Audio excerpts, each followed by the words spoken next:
안녕하세요. 저는 30대 후반 여자입니다. 얼마 전에 두 번 다시 만나고 싶지 않았던 전 남편과 전 시모를 마주한 적이 있어서 사연을 신청하게 되었습니다. 벌써 3년의 시간이 흘렀지만 아직도 그때의 기억이 제 머릿속에 생생하게 남아있을 만큼 충격적인 경험을 했었어요.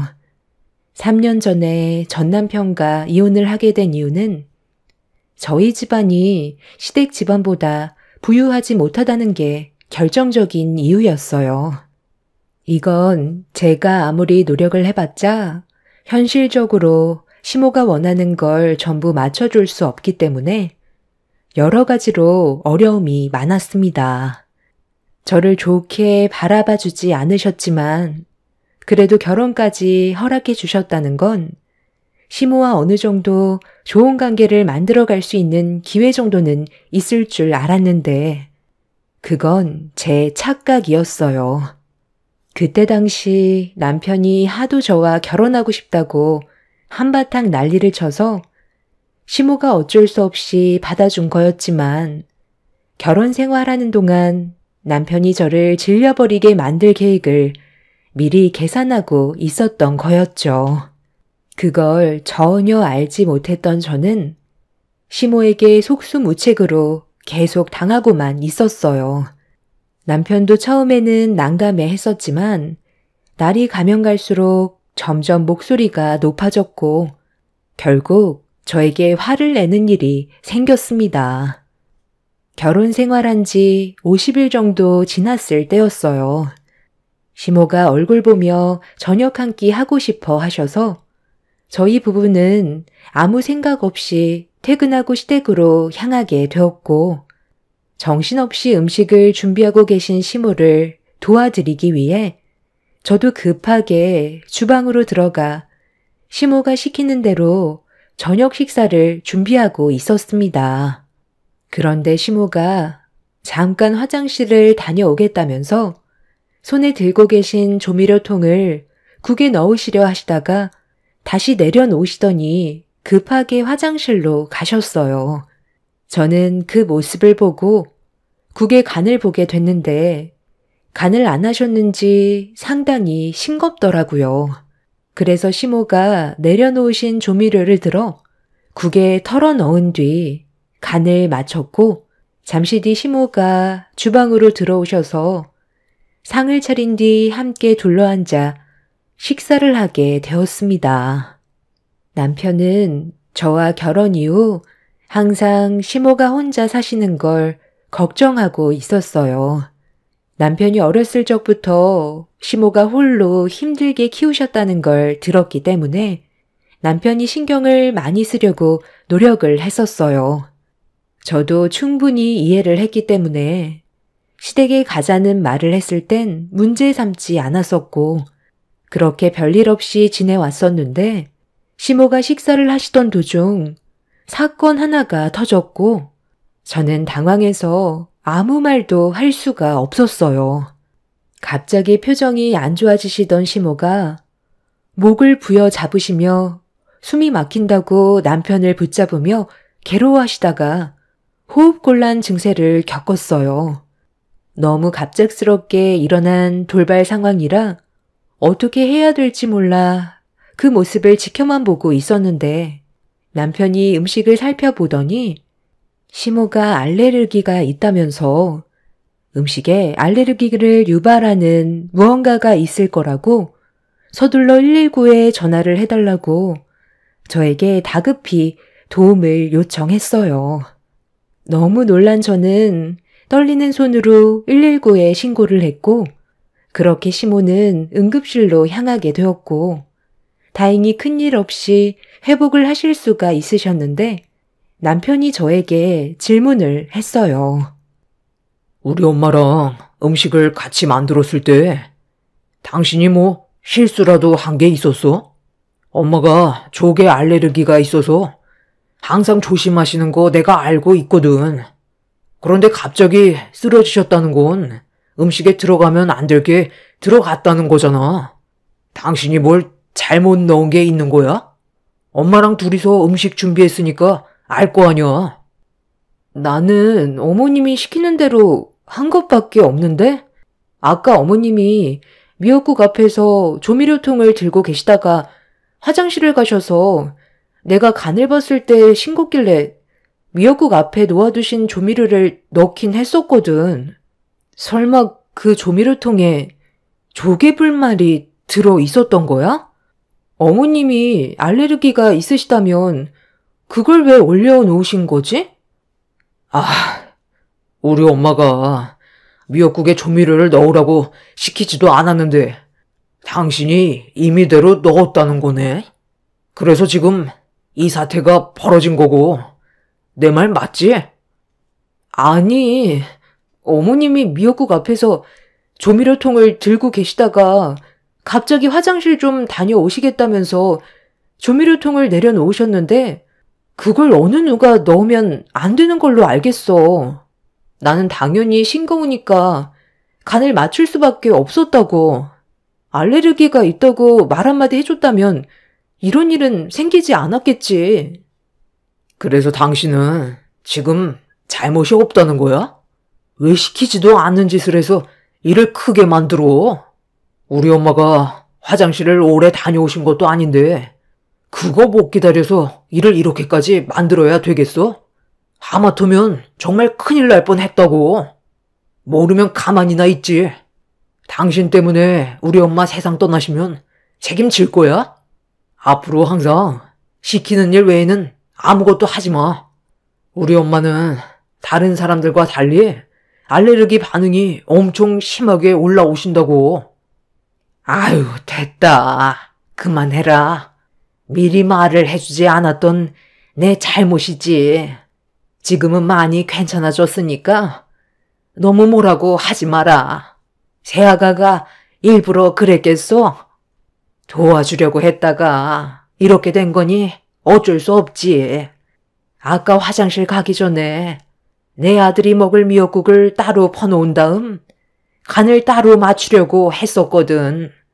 그런데 내가 그걸 미처 얘기하지 못하고 갔는데 네가 조미료통을 다시 넣어놔서 나도 깜빡하고 그냥 넘어갔던 건데 미역국을 먹는 순간 뭔가 이상하다 싶었던 찰나 조미료통이 생각났고 그때 아차 싶더라고.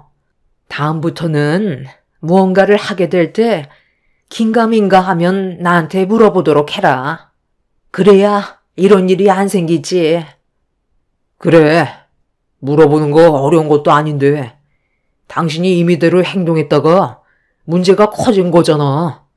다음부터는 생각 좀 하고 움직여. 나는 엄마마저 잃고 싶지 않다고. 제가 시모에게 물어보지 않고 조미료를 넣었던 건 잘못을 했지만 저도 전혀 몰랐던 사실인데 남편이 다짜고짜 화부터 내는 모습을 보게 됐을 때 너무 놀라서 아무 말도 하지 못했었어요.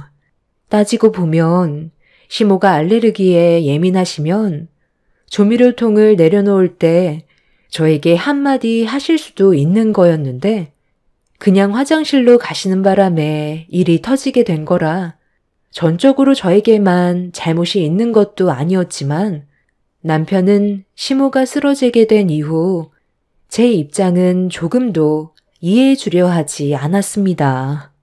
그때부터 남편과의 관계는 이미 깨진 거나 다름없었지만 결혼한 지 얼마 되지 않았기 때문에 서로에 대해 아직 많은 걸 모르는 만큼 제가 조금 더 이해하려 노력했어요. 시모가 퇴원을 하시고 집에서 쉬고 계셨을 때 남편이 시모의 건강이 걱정되었는지 한동안 시댁에서 지내길 원했어요.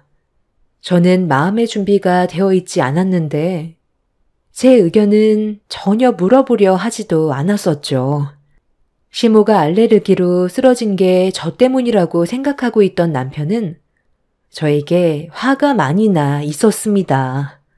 아무 말 없이 시댁으로 가기 위해 짐을 챙기면서 저보고도 간단하게 짐을 챙기라는 말에 결국 한마디 하게 되었습니다. 당신이 나한테 어머님이 조개 알레르기가 있다고 한마디만 했어도 이런 일은 생기지 않았을 건데 왜 나한테만 탓을 돌리는 거야? 당신이 배고프다고 계속 보치면서 언제 먹을 수 있냐고 사람을 불안하게 만들었잖아. 나도 어머님이 내려놓으신 조미료통을 들고 미역국 앞에서 얼마나 고민을 많이 했는지 알아? 고민할 정도였으면 그냥 넣지 말고 기다리지 그랬어. 당신이 임의대로 저지른 행동 때문에 일이 이렇게까지 된 건데 지금 잘못이 없다는 말이 나와? 왜 아까는 한마디도 못하더니 이제 와서 나한테 큰 소리야? 어찌됐든 결과적으로 당신이 문제를 만들었으니까 어느 정도 책임은 져야 할 거 아니야? 오래 있을 생각 없으니까 일단 짐부터 챙겨. 우리 엄마 알레르기 한번 앓게 되시면 며칠간 몸이 안 좋으셔서 고생하신다고. 내가 아까 얘기했지? 다른 사람들보다 알레르기 반응이 심하게 온다고. 당신이 우리 엄마 옆에서 신경 좀 써줘. 이참에 점수도 좀 따고 얼마나 좋아. 생각이 많아질수록 불만도 많은 법이야. 당신은 왜 내 입장에 대해서는 조금도 생각해주지 않으려는 거야? 나도 억울하다고 했잖아. 어떻게 어머님이랑 한 지붕 아래에서 같이 살아? 내가 얼마나 불편해할지 생각은 안 해봤어? 당신 눈에 나는 안 보이는 거야? 우리 연애하는 게 아니야. 결혼했고 서로에 대한 의견 조율이 필요한 사이라고. 그러니까 뭐 어쩌라는 건데? 가기 싫다는 거야? 상황을 만든 건 당신이잖아. 그럼 일단 관계 회복을 해야 되는 건 맞는 거고 우리 엄마 건강 상태도 봐줘야 하는데 며칠간 옆에서 신경 써주면 서로 웃으면서 지낼 수 있잖아. 당신은 머리가 없어? 생각 좀 하고 말을 해. 이게 나를 위해서 하자는 거야?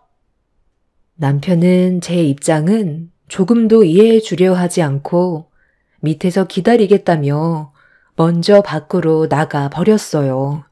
기분이 정말 좋지 않았지만 저도 시모에게 여쭤보지 않고 임의대로 행동했기 때문에 저에게도 아예 잘못이 없던 건 아니었던 터라 어쩔 수 없이 남편의 차로 올라탈 수밖에 없었습니다.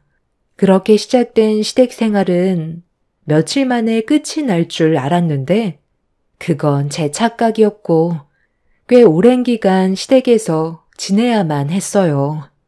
퇴근하고 들어오면 집안일은 거의 모두 제 몫이었고 시모는 날이 가면 갈수록 저를 더 함부로 대했어요. 저도 사람인지라 결국 불만이 터져 나왔고 남편과 시모는 그런 저를 묵묵히 바라보고만 있었습니다. 어머님, 이제 건강도 회복하신 것 같으신데 저희도 이제 집으로 돌아가는 게 좋겠어요. 제가 지금 이 사람과 결혼을 한 건지 어머님 가정부로 들어온 건지 모르겠어요. 일주일 정도는 그래도 이해하겠는데 벌써 3달이에요. 어머님이 계속 몸이 안 좋다고 하셔서 저도 말을 하지 못하고 있었지만 이제는 너무 힘들고 지쳐서 더는 못하겠어요. 어머님한테 좋은 말 듣는 것도 아니고 잘하려고 노력을 해도 돌아오는 건 안 좋은 말만 듣게 돼서 지금 많이 지쳐 있다고요. 그래서 집으로 돌아가겠다는 거야? 엄마가 알레르기로 한번 앓게 되면 오래 아프시니까 당신이 좀 이해해달라고 했잖아. 그게 그렇게 싫어? 우리가 남도 아니고 가족인데 서로 조금씩 희생하면서 맞춰 나가는 거지. 당신 입장만 생각할 거면 뭐하러 같이 사는 건데? 나를 사랑해서 결혼했으면 우리 엄마도 그만큼 신경을 써줘야 하는 게 맞는 거잖아. 이런 분위기를 조성하는 것 자체가 문제라고 생각 안 해? 힘들어도 어쩔 수 있겠어. 당신이 일을 이렇게 만들었는데. 아유, 입 아프니까 그만 얘기해라. 뭐 어쩌겠니?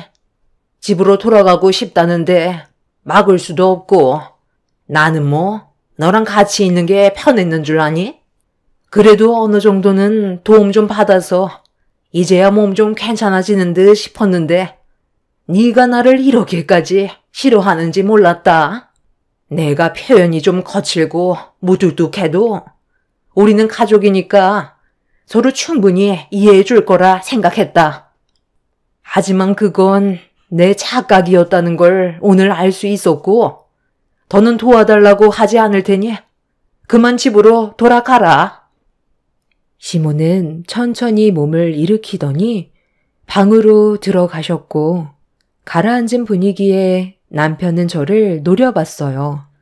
저도 그동안 너무 힘들었고 제가 원하던 결혼 생활이 아니라서 집으로 돌아가고 싶다는 말을 한 건데 흐느끼는 목소리가 시모 방에서 거실에까지 들려오자 남편은 저에게 삿대질을 하면서 너무 생각이 없다고 화를 내며 자리에서 일어났습니다.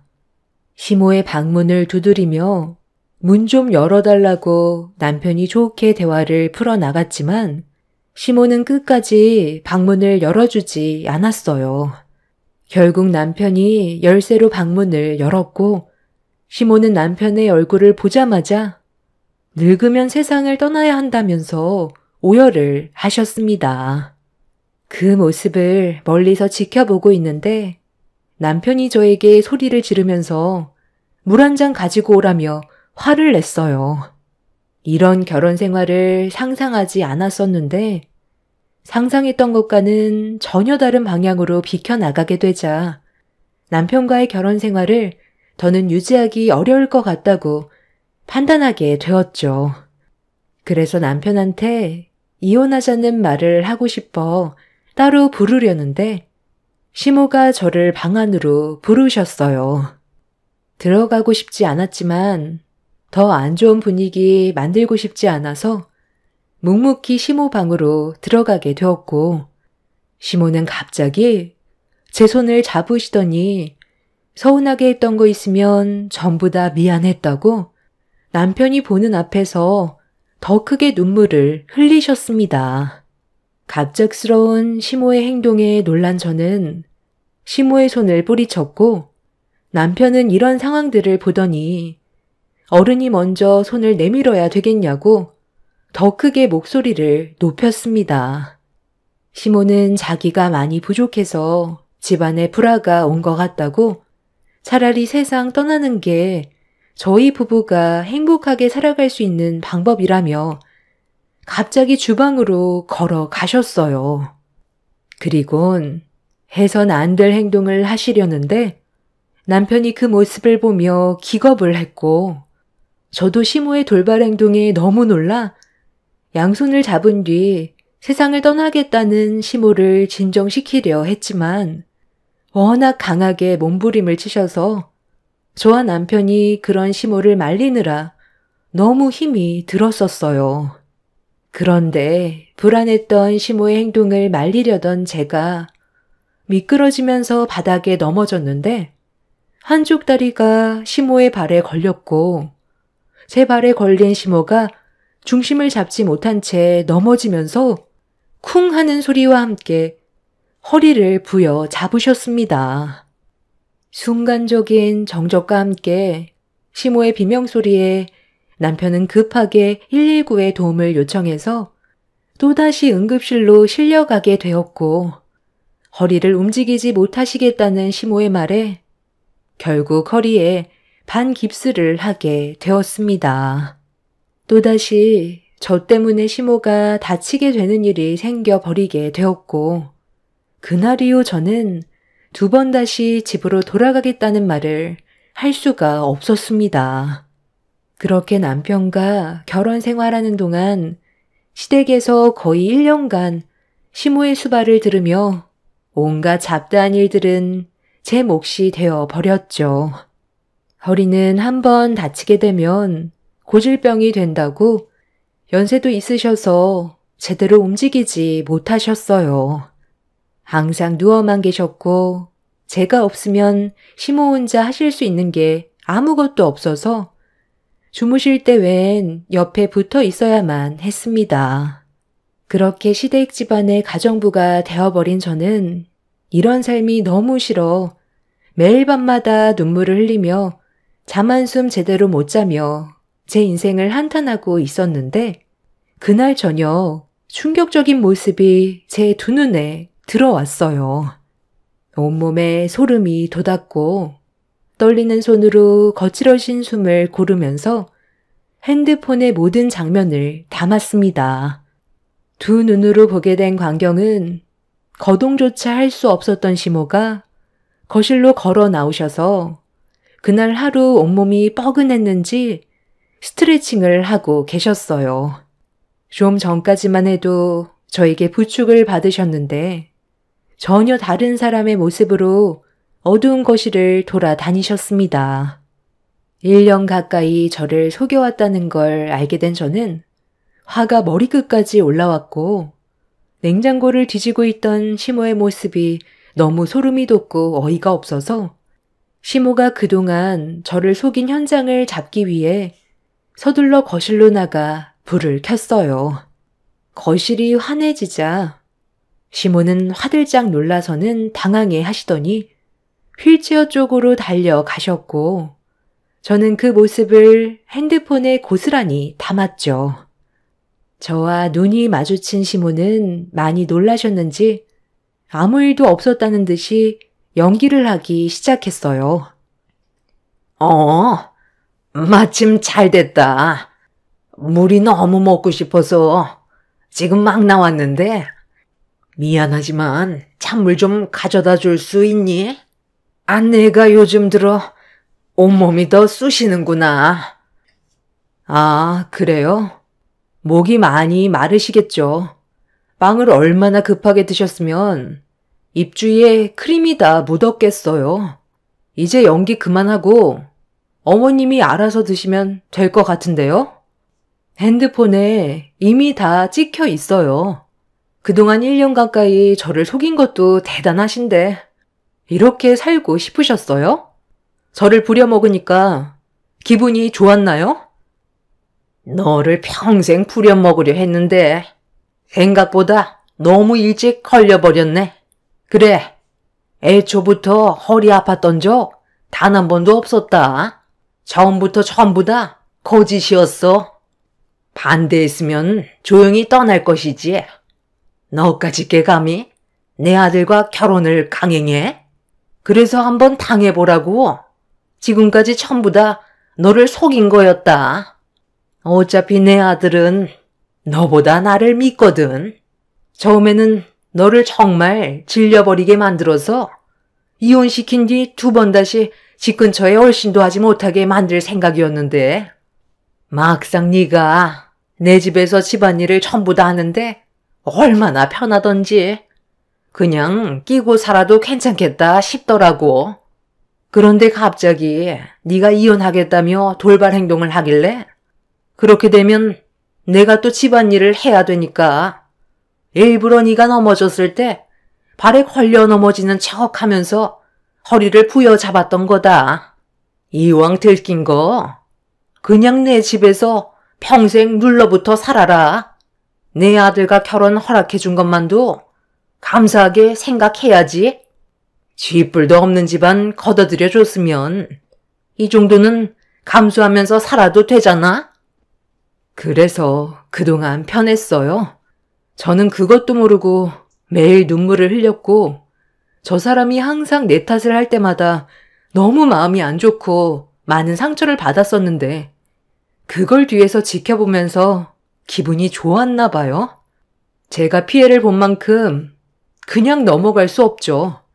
당장 이혼할 거고 저를 속인 거에 대해 법적으로 소송 걸 테니까 각오하는 게 좋을 거예요. 아, 그리고 물 달라고 했죠? 정신 차리시게 찬물 드리면 되는 거죠? 속이 뻥 뚫릴 정도로 많이 드세요. 저는 시모의 얼굴에 찬물을 한 바가지 담아서 냅다 부어 버렸어요. 찬물에 온몸이 젖은 시모는 비명을 질렀고 자다가 놀라서 깬 남편은 거실에 있는 저와 시모를 보며 잠이 덜 깬 상태로 상황 파악을 하는 듯 싶었어요. 시모는 남편이 방에서 나오자마자 눈물을 흘리더니 물 한 잔 달라고 했는데 자는 거 깨웠다고 자기한테 물을 끼얹었다며 아무렇지도 않게 거짓말을 하고 있었습니다. 그 말을 들은 남편은 저에게 가까이 오더니 시모의 말이 사실이냐고 물어보는 질문에 핸드폰에 있던 영상을 보여주려는 순간 남편은 제 뺨에 손을 올렸고 들고 있던 핸드폰이 바닥으로 떨어졌습니다. 전후 사정 확인하지도 않고 시모의 말만 믿었던 남편은 저에게 절대로 해선 안 될 행동을 저질렀던 순간이었죠. 저도 그동안 많이 참아왔던 터라 남편의 뺨을 똑같이 올려쳐 버렸어요. 그리고 바닥에 떨어져 있던 핸드폰을 다시 주워들어 시모가 그동안 거짓된 행동을 저질렀다는 걸 보여주었고 영상 속에 있던 시모의 모습을 본 남편은 많이 놀랐는지 입을 다물지 못하고 있었죠. 남편이 당황했는지 제 뺨에 손을 올린 거에 대해 미안하다며 처음으로 사과를 했지만 저는 그 말조차 듣고 싶지 않아 반대쪽 뺨에도 손을 올려 버렸어요. 시모는 제가 남편의 뺨에 손을 올리자 화가 많이 났는지 휠체어에서 벌떡 일어나 저에게 달려들었고 저도 그동안 정말 많이 참았기 때문에 시모와 서로 뒤엉켜 뒹굴어 버렸네요.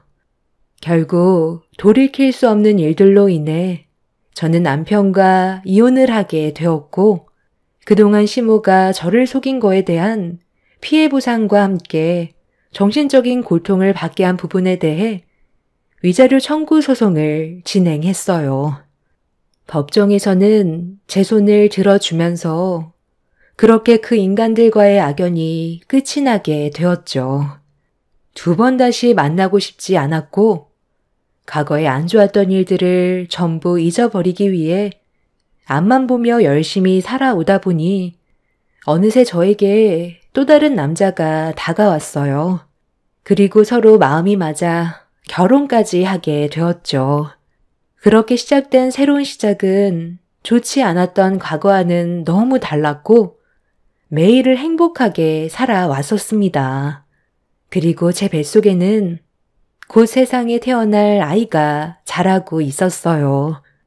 그렇게 하루하루가 꿈만 같았던 저는 갑자기 짜장면이 먹고 싶어서 집으로 들어가기 전에 잠깐 들려 짜장면을 먹고 있었는데 누군가 저에게 말을 붙여왔어요.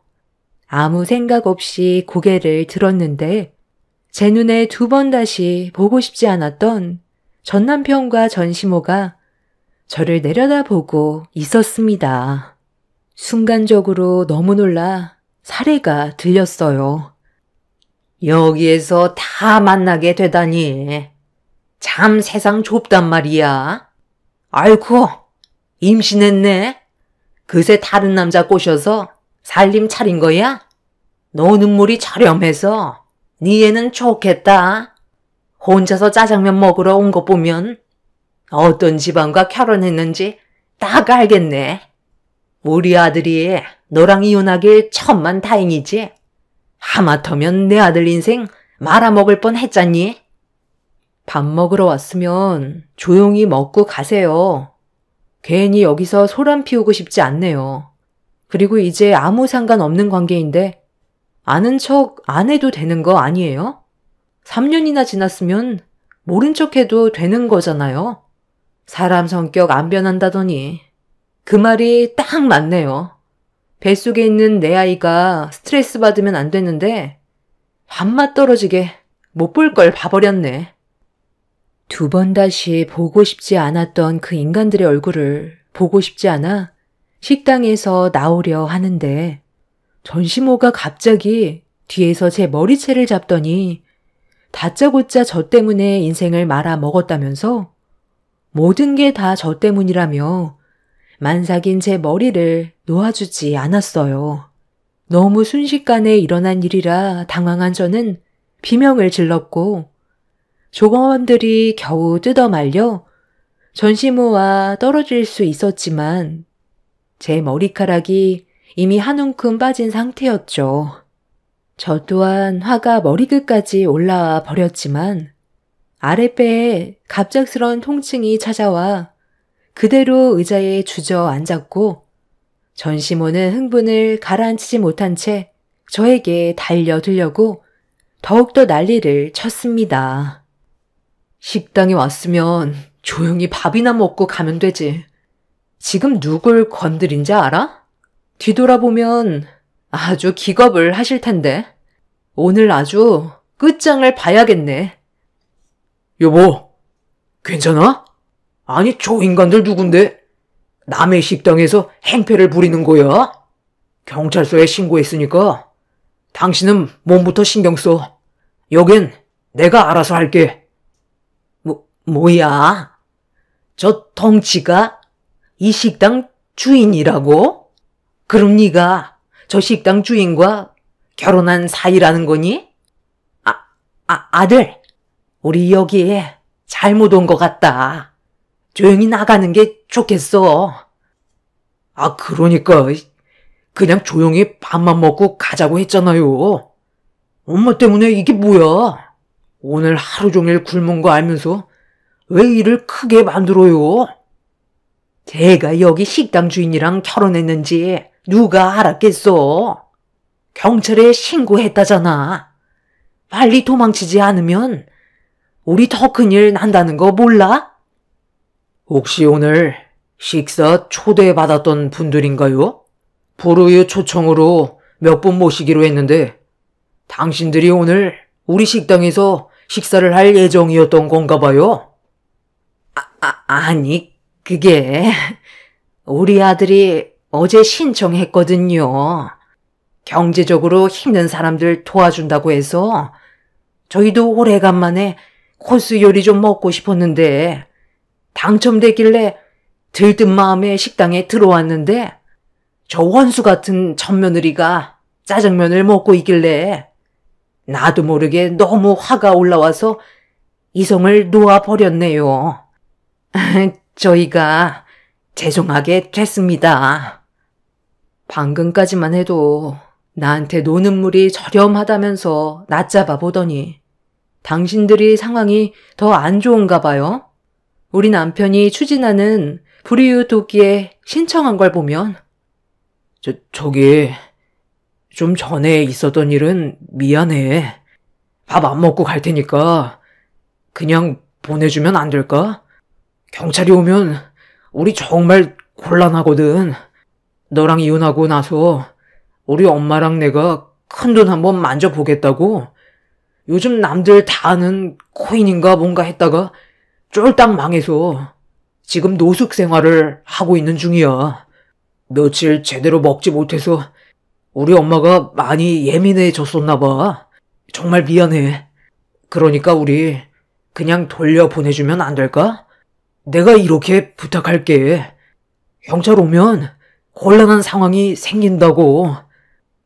전 남편과 시모는 재혼남 얼굴을 보자 쌍으로 대발작했고 저에게 용서를 구했지만 현 남편은 절대 선처는 없다며 제 몸에 손을 댄 거에 대해 법적 처벌을 받길 원하고 있었어요. 결국 경찰들이 식당으로 오게 되었고 전시모와 전 남편이 왜 경찰을 피하려는지 알 수 있게 되었죠. 식당에서 음식을 먹고 도망 다닌 적이 한두 번이 아니었다는 걸 알 수 있었습니다. 저희 집안보다 잘 살았던 사람들이었는데 한 번의 잘못된 결정이 모든 걸 잃게 되어 버렸던 거죠.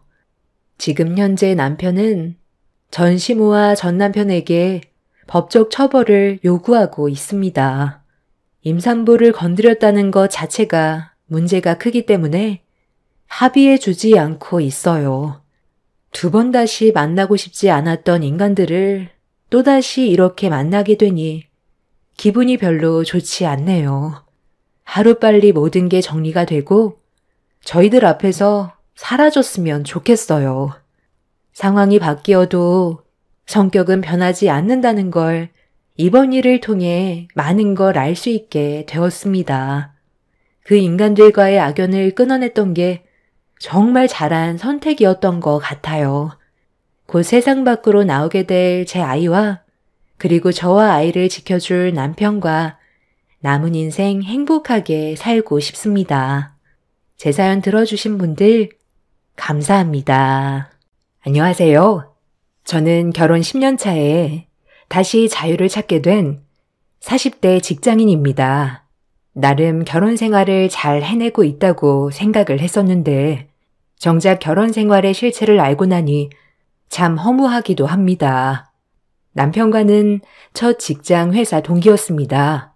어릴 적 엄마가 돌아가시고 나서 저는 아빠가 혼자 양육을 하셨어요. 친인척도 별로 없었기 때문에 아빠는 도움을 받고 저를 키우기도 어려웠고 남자인 아빠가 여자인 저를 케어하는 것이 쉬운 일이 아니었지만 그래도 아빠는 제가 엄마가 안 계시다는 티가 나지 않을 정도로 곱고 소중하게 키워주셨습니다.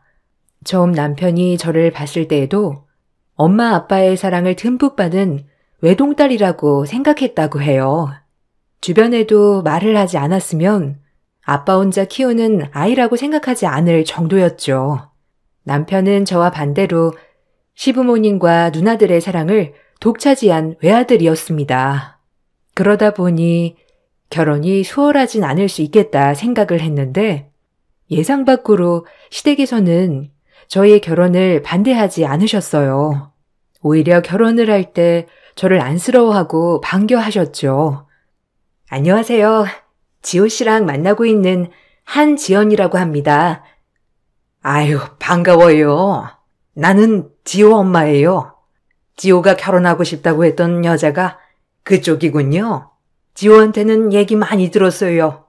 혹시 우리 집이 외아들이라 좀 신경 쓰일 것 같아서 미리 말해두지만 우리는 아들이라고 감싸돌고 그러지 않으니까 걱정하지 않아도 돼요. 얘네 누나들도 드센 편도 아니고. 맞아. 나는 그냥 막내라서 그런 거지. 남자 여자 그런 거 없어 우리 집은. 그리고 아버지만 계시다는 이야기도 다 들었어요. 혹시라도 신경 많이 쓸까 봐 내가 알고 있다는 거 말해주려고. 우리는 그런 것도 다 괜찮으니까 걱정하지 않아도 돼요. 아, 감사합니다. 사실 조금 걱정했거든요. 에휴, 그럴 수 있죠. 그렇지만 우리는 정말 신경 하나도 안 쓰고 있어요. 결혼한다고 하니 말은 좀 편하게 해도 되겠죠? 네, 어머님 편하게 말씀하세요. 지호가 빨리 결혼을 하고 싶다고 해서 날짜는 두 사람이 편한 날짜로 잡으면 될 것 같고 집은 지호가 사는 곳으로 그대로 들어와 살아도 될 것 같은데 어떻게 생각하니? 우리는 예물, 예단 이런 건 생략해도 괜찮은데 사돈댁은 어떠실지 모르니까 한번 이 부분도 이야기를 나눠보는 게 좋을 것 같아. 시댁에서는 오히려 쿨하게 결혼을 허락하셨고 허례허식 없이 결혼식을 치르자며 예물이나 예단도 모두 생략하자고 이야기를 하셨어요. 남편의 누나들이 시집을 간 상황이 아니었기 때문에 사실상 개혼이라 원하시는 부분이 있을 수 있겠다 생각을 했는데 전혀 그런 것도 없이 편하게 해주셔서 시집 잘 가는구나 생각이 들기도 했습니다. 그렇지만 제가 생각했던 것과는 다른 부분들이 많았어요. 결혼이 끝나고 첫 명절날 시모는 가족들이 다 있는 자리에서 당황스러운 이야기를 꺼내기도 했어요. 엄마는 이제 좋겠네. 외동딸 그 많은 재산 물려받는다며. 그러면 다 지호 거 아니야? 그럼 엄마도 호강할 테고. 예, 무슨 내가 호강하니? 지호가 편하게 사는 거지 뭐. 네? 무슨 얘기를 하시는 건지. 아, 아무것도 아니야. 올케 아버지 사업 크게 하시더라. 결혼식에 오신 분들이 다 놀라더라고. 어떻게 저 사장님 자녀분이랑 결혼을 하게 되었냐면서 다 이야기를 하길래 그냥 좀 알게 되었어. 아, 아니에요. 그냥 작게 사업하시는 건데. 에이, 그게 어떻게 작게 사업하는 거야? 거기 그 동네 사람들은 지역 유지라고 다 아시던데? 우리 지호 벅 터졌네, 정말. 에이, 누나는 무슨? 아직 내가 받은 것도 아닌데. 그래도 하나뿐인 딸한테 재산은 오겠지? 그때 당시 나눈 이야기를 듣고 나서 저는 어떻게 반응을 해야 할지 정말 난감했어요. 남편에게도 말하지 않았던 친정 재산에 대한 이야기를 이미 시댁 식구들이 어느 정도 알고 있다는 것을 듣게 되니 정말 당황스러웠답니다. 명절이 끝나고 집으로 돌아가는 길에 남편에게 당황스러움을 표현하니 대수롭지 않다는 듯이 얘기를 하더라고요. 아까 형님이랑 어머님 하시는 얘기 듣고 나 정말 깜짝 놀랐어. 어떻게 아신 거지? 에이, 아까 얘기했잖아. 결혼식 날 다른 사람들이 하는 얘기를 들었다고. 그냥 그렇게 한 거지. 자세한 건 잘 모를 거야. 결혼해서 첫 명절이라 누나가 분위기 좀 풀어주려고 농담한 거지 뭐. 그러신 거겠지? 혹시나 해서 말하는 건데 우리 집 재산 별로 없어.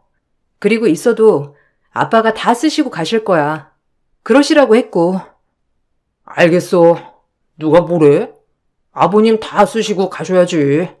나도 별 생각 없어. 남편은 아무렇지 않은 듯 얘기를 했지만 사실 저는 너무나 신경이 쓰였어요.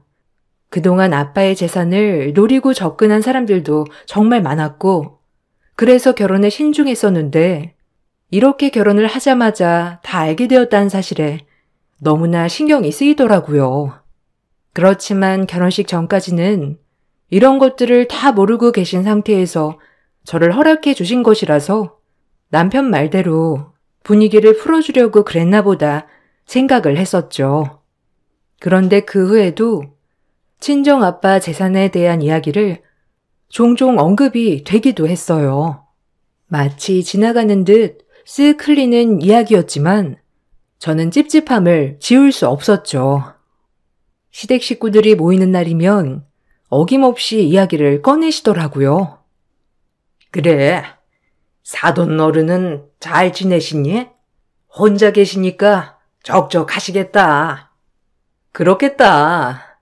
하나밖에 없는 딸이니까 올케가 잘 챙겨야 되겠네.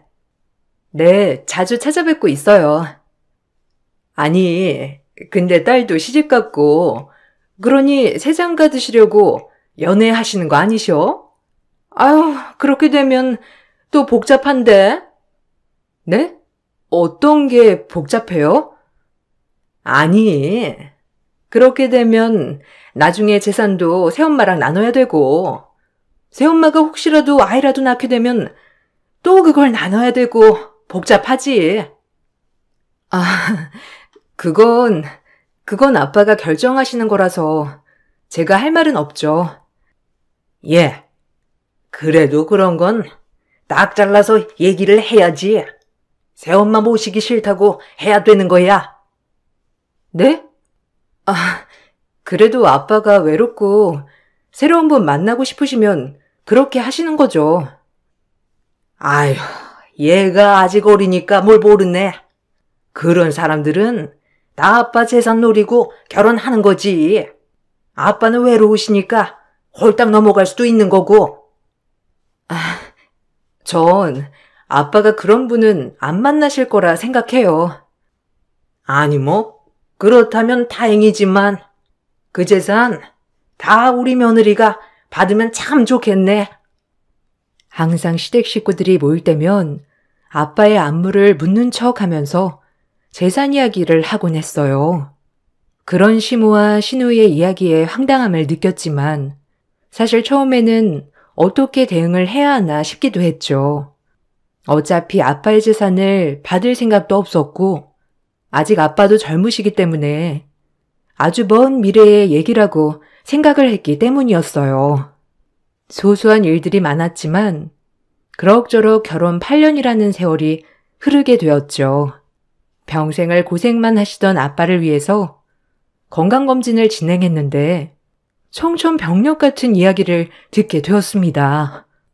아빠가 암 말기라는 사실이었어요.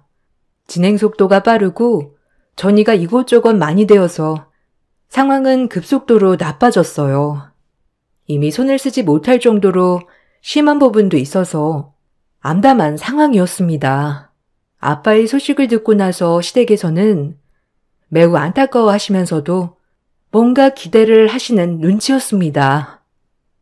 아이고, 이게 무슨 일이라니? 사돈어른은 좀 어떠셔? 많이 안 좋으신 거니? 네, 수술하면서 어느 정도 떼어나긴 했는데 이미 여러 곳에 전이가 되고 상황도 좋지 않아서요. 우선 항암을 받으면서 경과를 지켜봐야 할 것 같다고 하네요.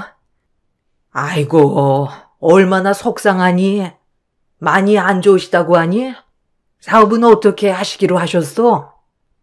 아마 일은 이제 정리를 하셔야 할 것 같아요. 나아지신다고 해도 더 이상 사업을 운영하시기는 어려우시지 않을까 싶기도 하고요. 에휴, 그렇구나. 아버지 곁에서 잘 챙겨드려야 되겠네. 아휴, 그리고 아버지가 무슨 얘기는 더 안 하시니? 네? 무슨 이야기요? 아니, 무슨 사업을 어떻게 정리하겠다느니? 원래 어른들은 아프면 주변 정리 먼저 하거든. 혹시나 해서. 아, 아버지 재산이요? 아니, 꼭 재산이라기보다는 그래도 살아계실 때 좀 정리를 하시는 게 낫지 않을까 싶어서. 어머님, 아직 저희 아빠 괜찮으세요? 아유, 그래. 그냥 걱정돼서 하는 소리야. 시어머님의 말에 저는 서운함이 느껴졌지만 단순히 눈치 없이 하시는 말씀이라 생각을 했어요. 아버지는 평생 사업을 하셨고 생각보다 사업도 잘 되셨습니다. 동네에서도 잘 사는 집으로 소문이 날 정도였죠.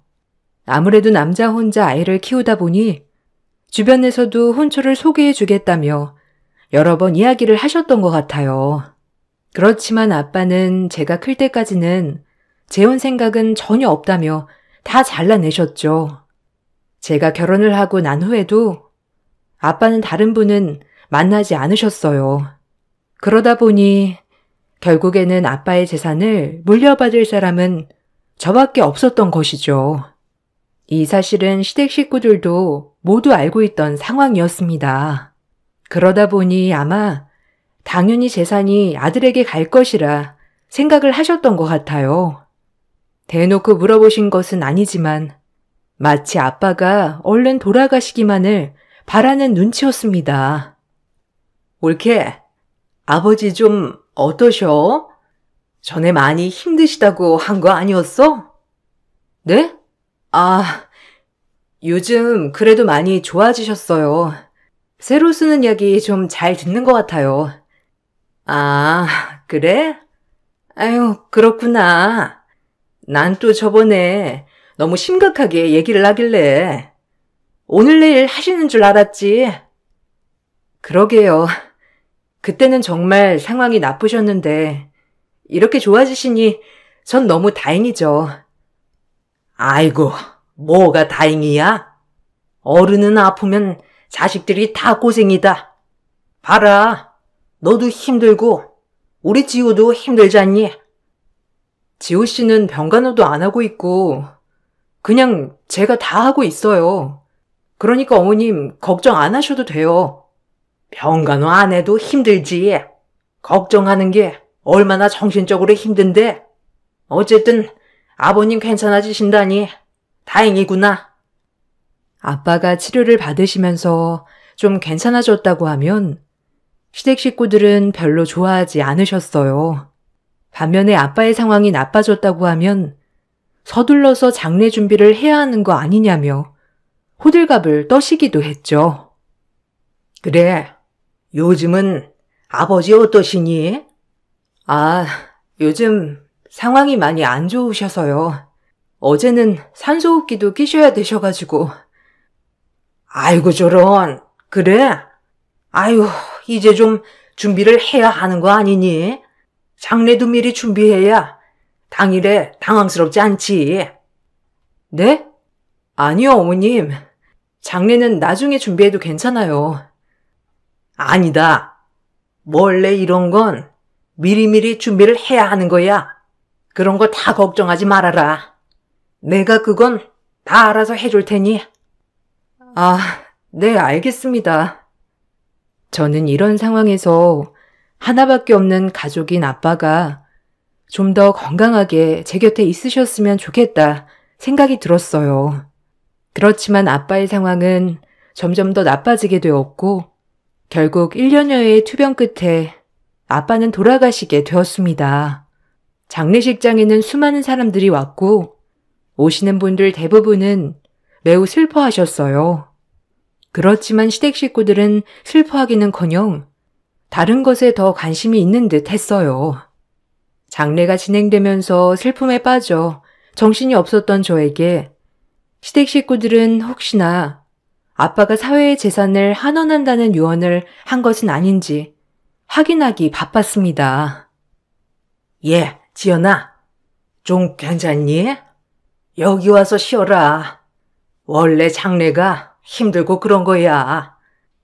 네, 감사합니다, 어머님. 그래도 장례 진행 옆에서 도와주셔서 좀 수월하네요.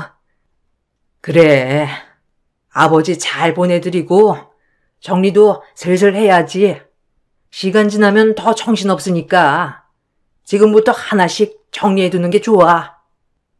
정리요? 어떤 거요? 아니, 아버지 유언장이나 이런 건 안 남기셨니? 유언장이 있으면 그거에 따라서 재산이나 이런 것도 다 정리해야 하니까. 아, 아니요. 유언장은 따로 준비하진 않으신 것 같은데요. 아니, 그 전에 하신 말 같은 것도 없으셨어? 뭐 재산을 환원한다든지 이런 이야기나 아니면 채무가 있다든지 이런 거 말이야. 그런 이야기는 전혀 없으셨어요. 그지? 그래. 하나밖에 없는 딸한테 다 주셨겠지. 그래, 알겠다. 그럼 장례 끝나고 정리하는 거 내가 도와줄게. 시댁 식구들은 유언이 따로 남겨지지 않았다는 것을 알고 더욱 반가워했습니다. 저는 장례가 다 끝나기도 전에 이런 얘기를 하는 모습에 모든 정이 떨어지는 듯 했습니다. 장례가 끝나고 저는 남편에게 이런 속상함을 얘기했어요. 그런데 남편은 오히려 제가 이상하다고 했죠. 사실 장례식장에서 시누이며 시어머니며 다 아빠 유언에만 관심이 있더라고. 슬퍼하는 모습도 없으시고 집은 어떻게 할 거냐고도 하고. 뭐 궁금할 수 있지. 거기다가 당신이 어떻게 처분할지 잘 모를 수도 있으니까 그런 것도 있고. 유언 있으면 그거대로 해야 하니까 그런 거지 뭐. 그래도 아직 아빠 보내드리지도 못했는데 벌써부터 재산 얘기를 하니까 좀 그렇더라고. 당신 너무 예민한 거 아니야? 엄마는 당신 걱정돼서 한 얘기일 텐데 뭔가 우리 가족들이 당신 유산에만 관심이 있다고 하는 것 같네? 없는 말은 아니지 않아? 장례식에 오신 분들 중에서 내가 어느 정도 유산을 받는지 그런 거 물어보는 사람도 없었어. 당신 진짜 너무 예민해. 엄마는 전에 유산 때문에 복잡했던 일도 있어서 더 신경 쓰시는 거야. 어떻게 신경 써주는 사람의 선의를 이런 식으로 얘기를 할 수 있어? 그냥 이번 일은 당신이 아버님 보내고 예민해져서 그런 거라고 생각할게. 그리고 유산 좀 받으면 어때서? 솔직히 우리들 벌이로는 부족하니까. 손뜻 아이도 못 낳고 있는 거 아니야? 엄마도 그거 알아서 더 신경 쓰시는 거고. 그 유산 받으면 우리 엄마가 편해지는 거야? 그런 거 아니잖아. 근데 왜 그렇게 얘기하는 거야? 정말 내가 더 서운하다. 남편은 저에게 오히려 서운함을 얘기했습니다. 물론 제가 아빠에게서 모든 재산을 받게 되면 조금 더 여유로울 순 있었죠. 결혼을 할 때도 양가 도움 없이 결혼을 했고, 지금까지 맞벌이를 하고 있었고, 아이를 갖는 것은 꿈도 꾸지 못했었죠. 그렇지만 남편의 이런 얘기는 결혼 전 약속했던 양가 도움 없이 우리끼리 살아가겠다는 약속을 어기는 것이라 저도 실망을 했습니다. 장례가 끝나고 제가 알고 있는 아빠의 재산에 대한 정리를 하기로 했죠. 알고 있는 거라곤 아빠가 운영하고 있었던 사업체 땅이었어요. 사업 관련된 채무는 이미 아빠가 투병을 하시면서 정리를 하셨고, 부동산에 대한 것은 미처 처분을 하지 않으셨던 상황이었습니다. 저는 몰랐지만 저 대신에 남편이 알아본 바로는 현재 땅의 가치가 118억 정도 된다고 하더라고요. 남편은 저에게 그 땅에서 자신도 사업을 시작하고 싶다고 얘기를 해왔습니다. 당신 아버님 운영하셨던 사업체 땅 있지? 그거 118억 정도 된다고 하더라고. 당신 그거 받게 되면 내가 거기 운영해도 될까? 갑자기? 당신 사업도 안 해봤는데 괜찮겠어?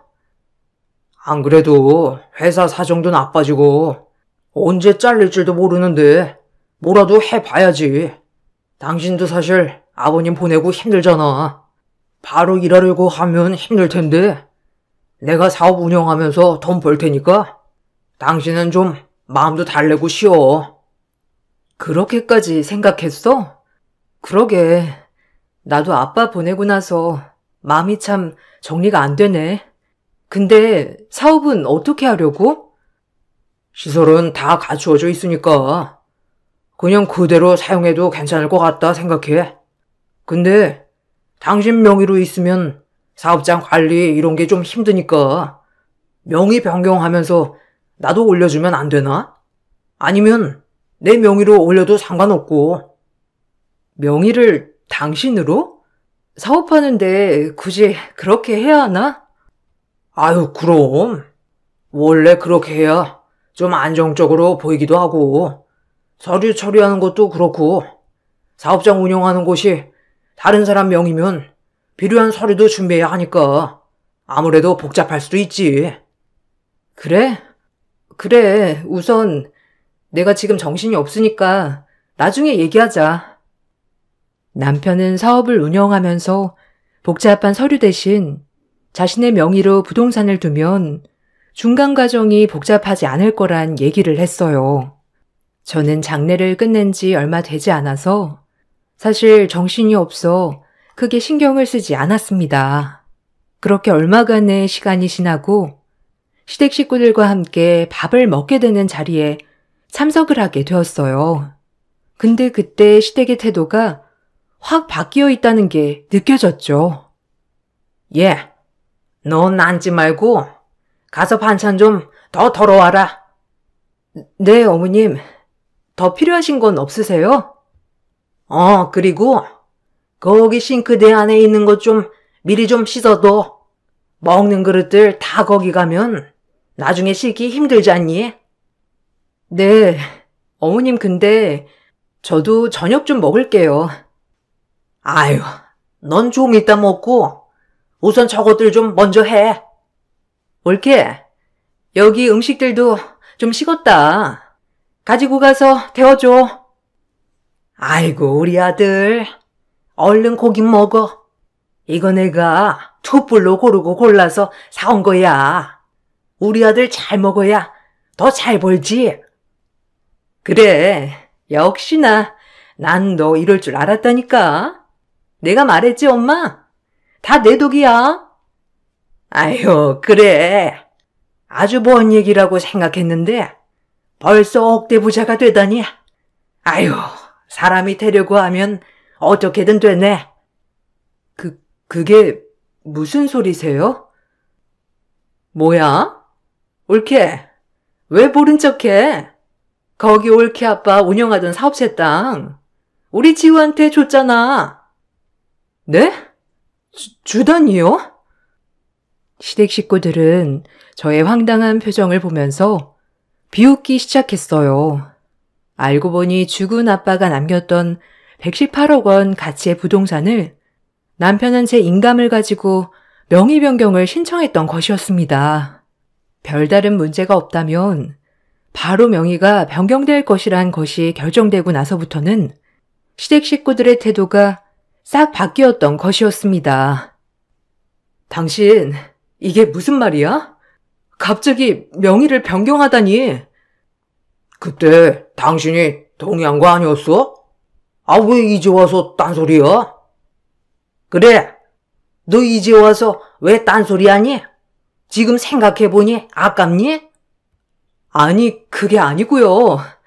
저는 변경에 동의한 적도 없었고 같이 가서 변경한 적도 없어요. 아, 뭔 소리야? 그때 당신한테 얘기를 하니까 알겠다고 했잖아. 그래 놓고서는 왜 딴소리해? 알겠다고 한 적 없어. 그냥 당신이 한 소리에 그래라고 한 거고 나중에 얘기하자고 했잖아. 거기다가 내 인감은 어떻게 가지고 갔어? 우리가 남도 아니고 인감이 어디 있는지를 모를 수가 있어? 예, 너 지금 뭐 하는 거니? 이제 와서 딴소리 하는 거니? 아니, 그래서 네 남편이 그 땅 가졌다고 지금 화내는 거야? 참 잘났다, 진짜. 아니, 어머님. 이건 제가 황당한 일 아닌가요? 뭐가 황당하다는 거야? 얘가 너한테 말을 안 했던 것도 아니고. 아니요. 제가 동의한 적이 없는 거라서요. 너 진짜 뭐 하는 거야? 당장 나가! 제가 화를 내자 시댁 식구들은 저에게 더 화를 내기 시작했어요.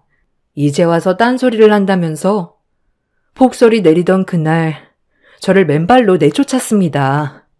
그 후로 남편은 집으로도 들어오지 않았어요. 오히려 저에게 실망했다며 이혼 신청 서류만 보내왔죠.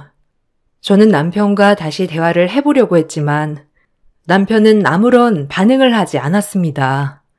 아빠가 살던 집으로 들어가 살아야 되겠다 생각을 하고 짐을 옮기던 날 누군가가 벨을 눌렀습니다. 밖을 보니 한 남성이 박스 하나를 들고 있더라고요. 한지연 씨 되시죠? 배달된 물건이 있어서 왔습니다. 네? 여기로 저한테 배달된 물건이 있다고요? 네, 한승주 사장님께서 보내신 물건입니다. 밖에 나가보니 아빠의 유품이라며 이야기를 해왔습니다. 저는 누군가가 아빠의 이름으로 퀵 서비스를 보냈구나 생각을 했습니다. 바로 받아 열어보니 아빠가 작성을 한 유언장이 있었어요. 그 안에는 아빠의 재산 목록들이 있었고 편지도 있었죠. 알고 보니 유품을 배달해온 퀵서비스맨은 퀵서비스가 아닌 변호사였습니다. 제가 놀라서 서 있자 변호사는 저에게 바로 설명을 해 주었죠. 안녕하세요. 저는 사장님께서 고용하신 변호사입니다. 돌아가시기 전에 유언장도 남겨두셨고 이렇게 따님이 집에 오면 전달해달라는 물건도 제가 받아 보관하고 있었습니다. 궁금하신 내용들이 많으실 것 같아서 들어가 설명해 드려도 될까요? 아, 네. 근데 언제 저희 아빠가 이런 걸 남겨두신 거죠? 장례 끝난 지 꽤 지났는데 전혀 모르고 있었어요. 아, 그게 아버님께서 시댁 식구들이 하는 얘기를 들으시고는 바로 작성하셨습니다. 네? 저희 시댁 식구들이요? 네. 그때 한번 병문안을 오셨던 적이 있으시더라고요. 그러다가 우연히 시댁 식구들이 통화하는 걸 듣게 되었는데 뭐 사장님께서 돌아가시고 나면 유산을 다 따님 남편분이 받으실 거라는 말을 하셨나 보더라고요. 그걸 듣고 나서는 바로 준비를 해야 되겠다고 저에게 연락을 해 오셨습니다. 아, 그런 일이 있었나요? 저는 전혀 몰랐네요. 사장님께서는 아마 따님께서 곤란한 상황이 생길 수도 있을 거라고 얘기를 하셨습니다. 그래서 이렇게 서류도 준비를 해두셨고, 저도 나름 준비를 하고 있었습니다. 우선 사장님 소유의 부동산이 명의 변경 신청이 되었더라고요. 그거에 대해서 먼저 대응을 해야 할 것 같습니다. 아빠는 돌아가시기 전에 시댁 식구들의 욕심을 아시고서는 이러한 상황이 올 것이라 어느 정도 예상을 한 듯 했어요. 아빠의 성구안에 다시 한번 놀랐죠. 저는 변호사의 도움을 통해서 다시 재산을 찾고자 이리저리 발로 뛰며 서류들을 준비했습니다. 먼저 명의 변경을 한 사항에 대해서 적극적으로 대응을 하였죠. 아버지의 유언장에는 해당 부동산을 사회에 환원하겠다고 작성이 되어 있었습니다. 그러니 제가 유산을 받을 것이 아니었던 것이었죠. 또한 남편과의 대화 내용을 녹음하여 인감을 사용하도록 동의한 것은 아니라는 것도 증거를 확보를 했습니다. 이와 동시에 저는 남편에게 이혼을 청구하였습니다. 청구 내용은 시댁의 부당대우였고 위자료로 2천만 원을 청구하였으며 재산 분할을 요구하였습니다. 당연히 소식이 들려오자 남편은 저에게 연락을 해왔어요. 그동안 한 번도 연락도 없다가 결국 이렇게 연락이 오네? 너 지금 뭐 하자는 거야? 명의 변경 취소라니? 이게 무슨 소리고? 거기다가 나한테 위자료를 청구한다고? 무슨 이유로? 당신 지금까지 한 행동 유책 사유인 건 알고 있어? 시댁에서 나한테 한 부당대우에 대해서 당신은 오히려 동조하고 나를 사지로 몰았잖아. 이거 다 이혼 사유에 해당되고 그러니 위자료 나한테 지불해야지.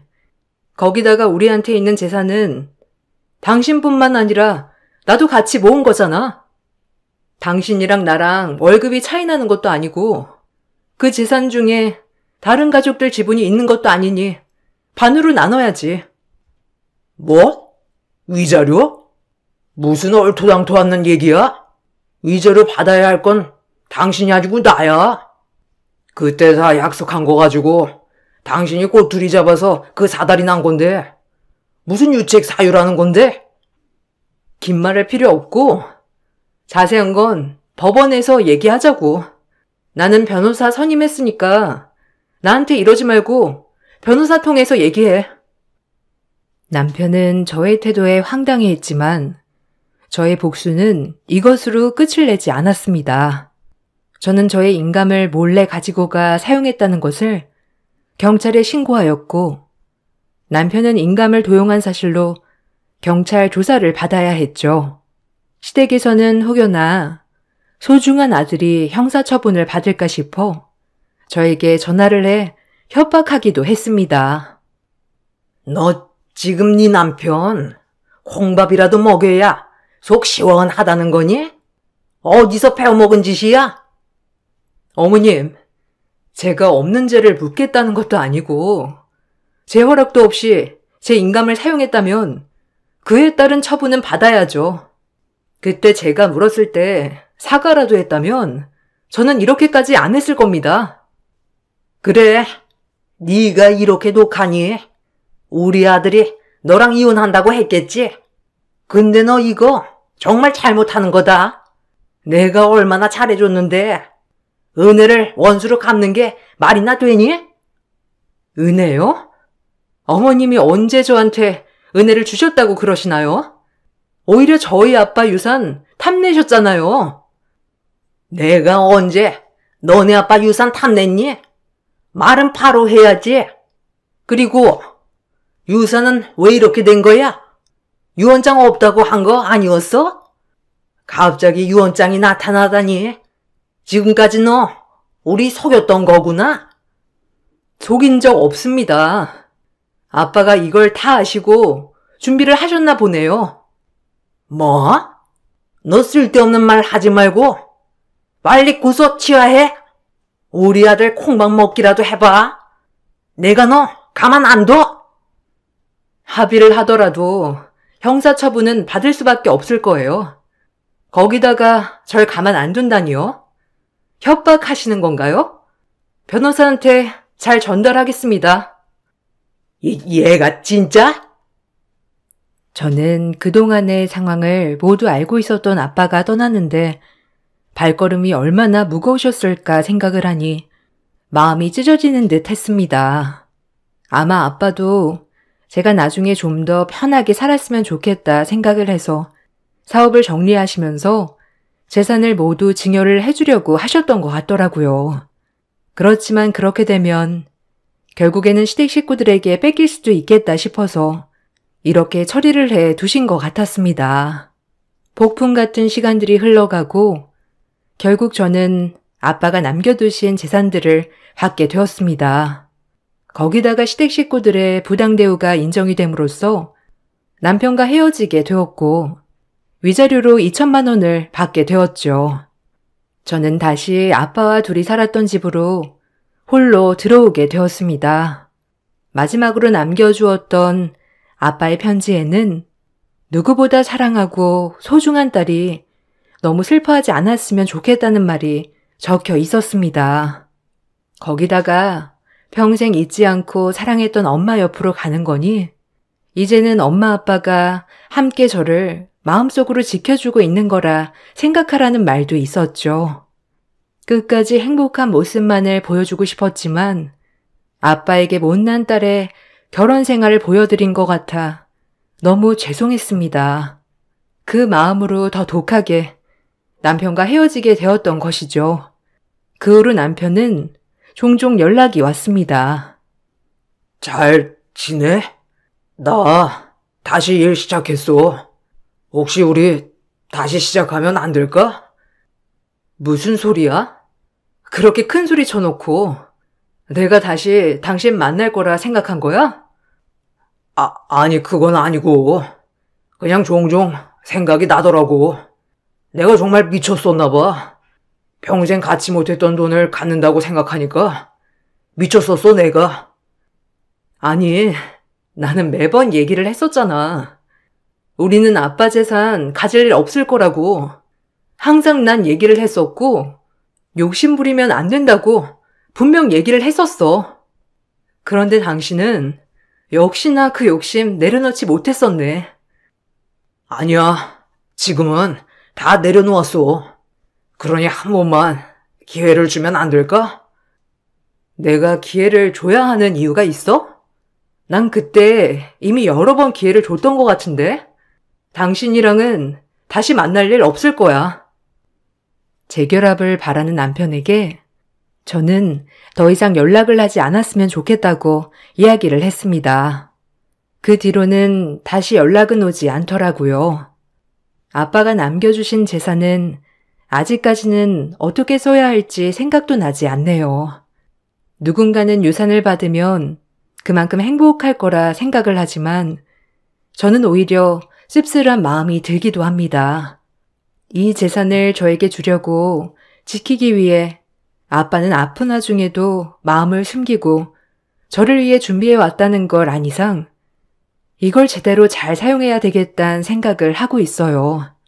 세상에 이제는 저 혼자만 남겨지게 되었지만 엄마와 아빠가 항상 제 마음속에 가까이 계시니 어떤 풍파가 와도 이겨낼 수 있을 것 같아요. 여러분들도 건강 유의하시고 행복하시길 바랄게요. 감사합니다. 안녕하세요. 저는 37살, 결혼 5년차 3살 아들과 함께 살고 있는 주부입니다. 여태까지 살아오면서 경험을 볼 때 확실히 좋은 일에는 좋은 결과가 따르며 나쁜 일에는 나쁜 결과가 따르게 된다는 걸 온몸으로 느꼈습니다. 사건이 발생되기 전에 친정 식구와 시댁 식구 모두 잘 지냈어요. 남들의 부러움을 살 정도로 좋은 관계를 유지했었죠. 사돈관계가 절대 가까워질 수 없는 어려운 사이라고 주위에서 말이 많았지만 저희는 그렇지 않았어요. 서로가 잘 챙겼고 무슨 때만 되면 모여서 시간을 보내기도 했었죠. 그 이유는 시댁과 친정의 거리가 멀지 않은 곳에 있었어요. 차로는 가깝지만 도보로 걷기에는 무리가 있을 정도의 거리였습니다. 제일 좋았던 건 몇 시간 동안 차를 타고 이동하지 않아서 좋았어요. 남들은 서울에서 부산을 찍기도 하는데 저희는 한 달이 건너면 도착이라 그런 부분에서는 정말 좋았습니다. 그리고 명절 스트레스도 받지 않았어요. 시어머니 성격이 나쁘거나 저에게 심할 정도로 막대하진 않았거든요. 그것 또한 한 지역에 같이 살다 보니 서로 조심하는 것 같았습니다. 저에게 잘 해주시는 만큼 저도 어머님께 실망시켜드리지 않기 위해 신경 많이 써드렸습니다. 그리고 친정, 시댁 모두 같은 취미를 가지고 있는데요. 저희는 등산을 좋아해요. 주말에 웬만해서는 등산을 자주 다닙니다. 운동도 하고 스트레스도 풀면서 맛있는 음식에 술 한잔 곁들이니 양가 집안 당연히 가까워질 수밖에 없죠. 그런 모든 부분들이 제가 상상하고 원했었던 결혼 생활이었고 앞으로도 계속 이런 관계가 유지되길 바랬습니다. 그런데 서로 이해하고 웬만하면 넘어가도 되는 문제들이 점점 감정적으로 쌓이게 되다 보니 아무래도 서운한 말들이 오고 가게 되었어요. 그런데 최대한 말로 잘 풀고 해결하면 되는데 시어머니는 꾹꾹 눌러 참고 있다가 터뜨리는 경우가 간혹 있었습니다. 그래서 분위기가 좋다가도 갑자기 난감해지는 상황이 여러 번 있게 되었고 꾹꾹 눌러 참다가 집에 들어와 남편과 이 문제로 진지하게 대화를 하게 되었어요. 어머님은 항상 그게 문제야. 무슨 불만이 있으면 그 자리에서 바로바로 얘기하면 되는데 왜 꼭 나중에 터지셔서 전혀 생각지도 못한 상황들까지 얘기하시는 거야? 바로바로 얘기하면 그걸로 끝인데 한꺼번에 모든 걸 말해버리니 그럴 때마다 내가 얼마나 난감한데. 그건 좀 고치셨으면 좋겠어. 최근에 서로 시간이 맞지 않아 오랜만에 모이게 되었는데 말을 꼭 그렇게 하셔야 했을까? 당신이 생각해도 그건 아닌 것 같지? 엄마가 몸도 약하신데도 아침부터 힘들게 음식하셨는데 어머님 입맛에 안 맞는다고 모두가 함께 식사하는 자리에서 쓰레기통 급히 찾더니 입에 있던 음식물을 뱉으면 어쩌라는 거야. 그냥 뭐가 들어갔다고 자연스럽게 넘어가는 것도 아니고 맛이 너무 형편없다며 표정 관리에도 신경 쓰지 않더니 앞으로 음식하지 말라는 게 지금 말이 된다고 생각하는 건 아니지? 이건 그냥 싸우자는 것밖엔 안 되잖아. 예전에 음식이 너무 짜서 엄마가 물 좀 먹은 거 가지고 저러시는 것 같은데 당신도 알겠지만 엄마 당뇨 있어서 너무 짠 음식 몸에 안 좋은 거 잘 알잖아. 그래도 어머님이 하신 음식 맛있다고 몸도 안 좋으시면서 정말 맛있게 드셨어. 그런데 어머님은 그걸 또 기분 나쁘셨는지 보란듯이 이런 식으로 행동하시냐? 나 정말 어머님한테 서운해. 나도 그런 식으로 행동할 거라고 전혀 생각하지 못했지. 이번에는 그냥 넘어가도록 하자. 다음에는 그런 행동하지 않으시겠지. 남편도 어머님이 하신 행동에 대해서 진지하게 생각하고 있었고 잘못된 점을 짚고 넘어가야겠다고 생각한 것 같아요. 그 뒤로 남편은 어머님과 전화통화하면서 좀 전에 있었던 일에 대해 기분 상하지 않게 차근차근 넘어갔습니다. 결국 남편도 저와 같은 생각을 하고 있어서 그나마 다행이었어요. 어머님은 남편이 하는 말은 잘 듣는 편이었거든요. 그렇게 별일 없이 마무리가 잘 된 것 같았습니다. 엄마는 시어머니의 행동에 있어서 그럴 수 있다고 이해하려고 하셨어요. 저도 좋은 게 좋은 거라고 더 이상 이 문제를 키우지 않았습니다.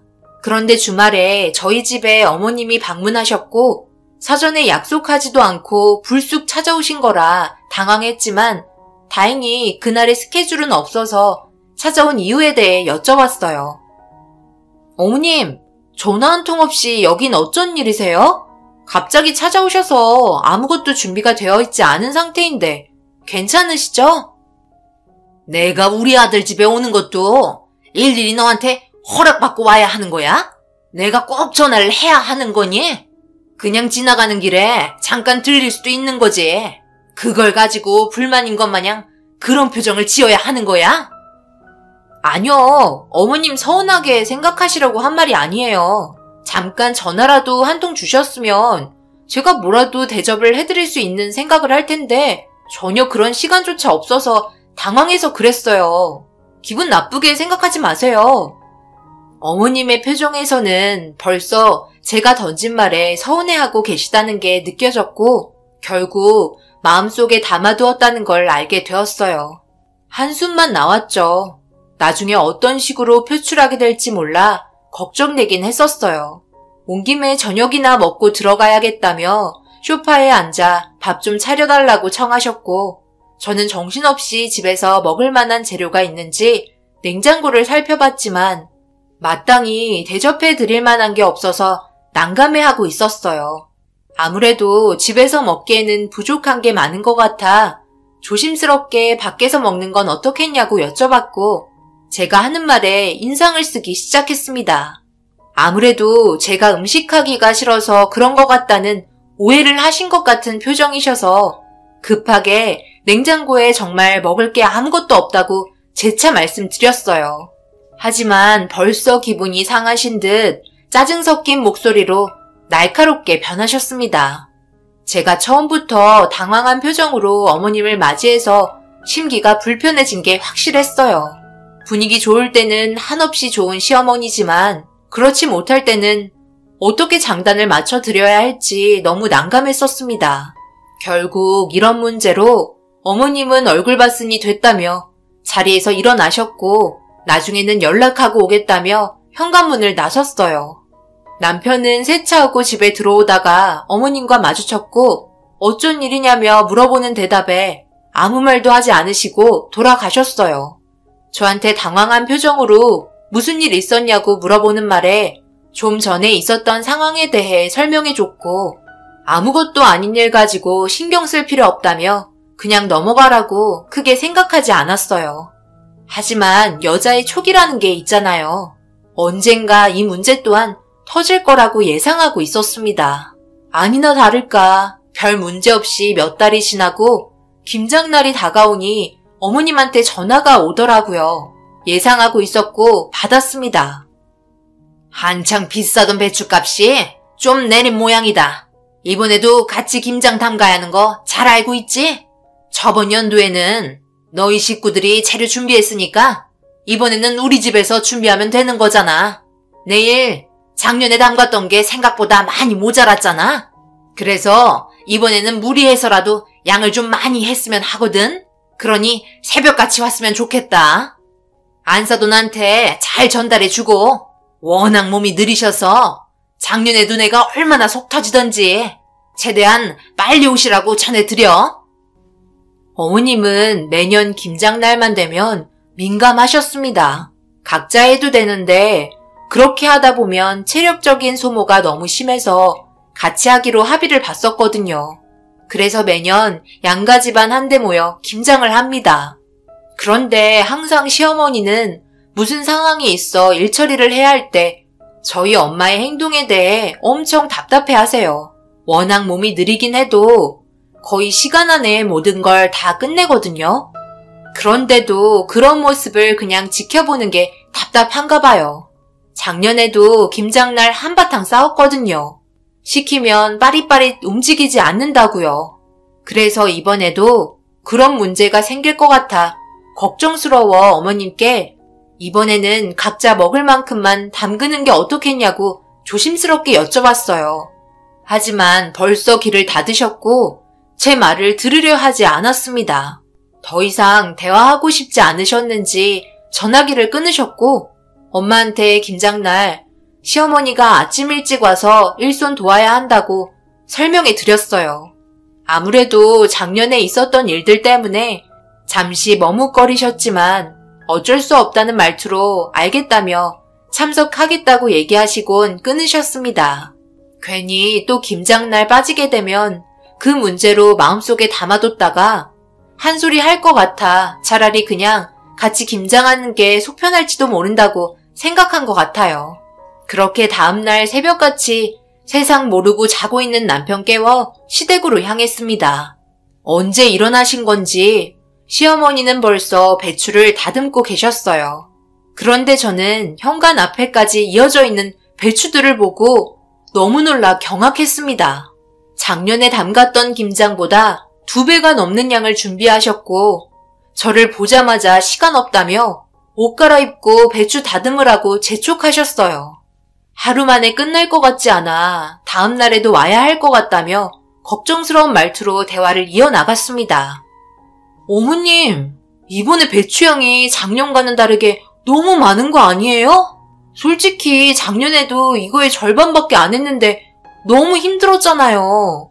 그런데 올해는 작년에 비해 2배가 넘는 양을 준비하시면 오늘 다 어떻게 끝내자는 거예요?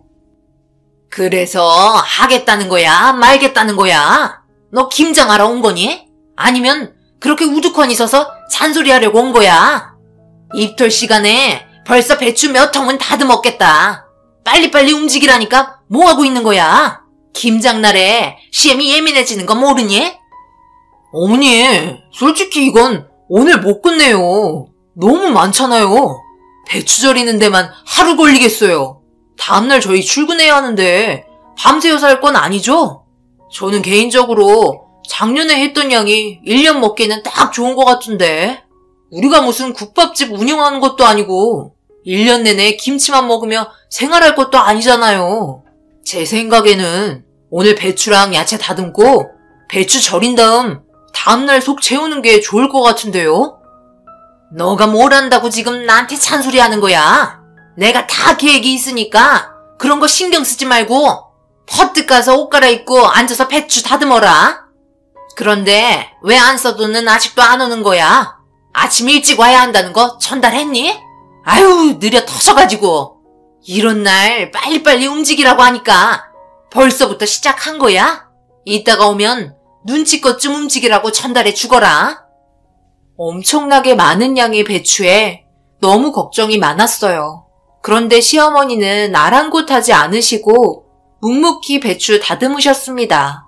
오늘 무슨 일이 있어도 끝내려고 하는 결심이 눈빛에서 보였고 최대한 급하게 옷 갈아입고 나와서 일손 도왔습니다. 그래도 확실히 작년보다 서로 손발이 잘 맞았어요.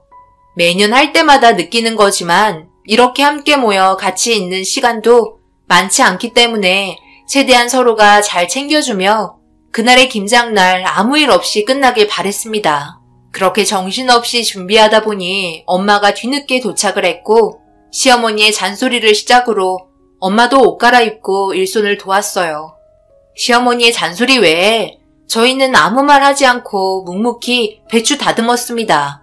그런데 아무래도 대용량을 하려면 그냥 배추로 시작하는 것보다 절인 배추로 시작하는 게 좋을 것 같아 생각을 여쭤보게 되었고 제가 건넨 말에 시어머니 갑자기 발끈하셨어요. 예, 너는 말이야. 뭐든지 편하게 하려고 하는 성향이 있는 것 같아. 절인 배추가 어떻게 만들어졌는지 네가 봤니? 소금을 싼 거 쓸지 어떻게 절이는지 알지 못하잖아. 그런 걸 믿고 사서 양념 버무리면 맛이 있을 것 같아? 처음부터 끝까지 우리 손으로 담가서 먹어야 안심하고 먹을 수 있는 거라고. 깨부릴 생각하지 말고 어서 일이나 해. 어머님, 그렇게 따지면 저희 아무것도 먹을 수 없어요. 그럼 식당에서 음식 사 먹는 것도 불안해서 먹지 못하겠네요. 그런데 어머님 식당에 가서 주문한 음식 어떻게 만들었는지도 모르는데도 제일 잘 드시던데요? 제 말은 일을 좀 효율적으로 하고 싶어서 꺼낸 말이었어요. 그러니 너무 화내지 마세요. 싫으면 우리 하는 방식대로 그냥 하면 되는 거죠. 제 말이 끝나자마자 시어머니 말대꾸한다고 발끈하셨고 갑자기 다듬었던 배추 한 통을 제 얼굴에 날리셨습니다. 무방비 상태에서 배추통을 얼굴에 정통으로 맞아버렸고 남편과 엄마는 돌발 행동 때문에 너무 놀랐는지 급하게 다가와 제 얼굴 상태를 살피셨어요. 어머님은 어깨가 들썩일 정도로 흥분한 상태였고 모두가 정적이 흐른 상태로 서로를 바라보고 있었습니다. 시어머니는 그 순간에 정적을 깨며 군말하지 말고 빨리 배추를 다듬으라며 소리치기 시작했어요. 그런데 이런 상황에서 어느 부모가 가만히 있겠어요? 배추가 작은 것도 아니고 제 얼굴보다 크고 무거운 게 정통으로 맞았는데요. 엄마는 시어머니한테 엄청나게 화가 난 얼굴로 다가갔고 서로 얼굴을 가까이 맞대며 당장이라도 머리채 잡고 흔들 것 같은 표정으로 바라보고 있었습니다. 엄마는 이왕 하는 거 웃으면서 기쁘게 일을 해야 김치도 맛있을 거 아니냐며 이런 식으로는 전혀 도움이 되지 않는다고 침착하게 설명을 하셨고 시어머니는 자신의 잘못에 대해 인정하지 않고 고개를 돌렸습니다. 아무래도 사과해야 한다는 게 자존심 문제인 것 같았어요. 3살밖에 안 된 아기까지 새벽에 같이 내려와 번갈아가며 돌보면서 힘들게 일하고 있는데 그런 모습을 좋게 봐주시는 것보다 오히려 제가 생각하고 있었던 점에 대해 궁금해서 여쭤본 걸 이런 식으로 반응하신다는 게 정말 너무 어이없었습니다. 저는 벌써 기분 상할 만큼 충분히 다운이 되어 있었어요. 결국 참고 참았던 눈물이 서러워 터지고 말았어요. 도저히 김장 담글 상황이 아니었습니다. 제가 울자 아기도 울음소리를 들었는지 눈물을 터뜨렸고 작은 방에 들어가 북받친 감정을 가라앉히고 있었어요. 남편도 이런 식으로 만든 김치 못 먹겠다며 자리에 일어나 방으로 들어왔어요. 그냥 가볍게 넘어가도 될 문제를 너무 크게 만들어 일까지 진행이 되지 않는 상태였죠. 그렇게 어느 정도 마음이 진정이 되었을 때 거실에서는 별 문제 없이 조용한 분위기가 이어졌습니다. 엄마는 방문을 조용히 여셨고 한숨을 내쉬며 들어오셨어요. 너무 예민하게 행동하는 것 같다고 집으로 돌아가자며 엄마도 상당히 불편해 하셨습니다. 그런데 시어머니도 상황이 심각하게 흘러가자 김장을 끝내지 못할 것 같아 걱정이 되었는지 들어오셨어요. 내가 미안하다. 아까 보였던 행동은 어른으로서 잘못된 것 같으니까 사과하마. 그러니 일단 우리 해야 할 거부터 빨리 끝내고 다시 차후에 대화하는 게 좋지 않겠니? 나도 너한테 배추를 던지게 될 거라고 생각 못했는데 머리보다 몸이 먼저 움직여서 솔직히 나도 당황했다. 너한테 상처 줘서 미안하고 내가 100번 잘못했으니 용서해 주렴. 일단 먼저 벌려놓은 일부터 처리하고 다시 제대로 사과할 테니까 심의가 한 행동에 대해서 네가 너그럽게 넘어가 줘라. 그게 지금 말이 된다고 생각하세요? 서로 가족이면 한 번 더 생각하고 상처받지 않게 행동해야 하는 거 아닌가요? 솔직히 이 문제가 하루 이틀이에요. 작년에도 저랑 한번 다투지 않았나요? 그런데 봐봐요. 이번에도 똑같죠? 도저히 바뀔 수 없을 것 같아요. 오늘은 김장할 수 있는 상황도 아닌 것 같고 저희는 이런 식으로 만든 김치 먹고 싶지가 않네요. 먹을 때마다 우리 딸 배추로 얼굴 맞은 거 생각나 가슴 아파서 입으로 들어가겠어요? 제가 김서방 일 못한다고 배추를 얼굴에 던져버리면 사돈은 그걸 그냥 지켜보고만 계셨을 것 같아요?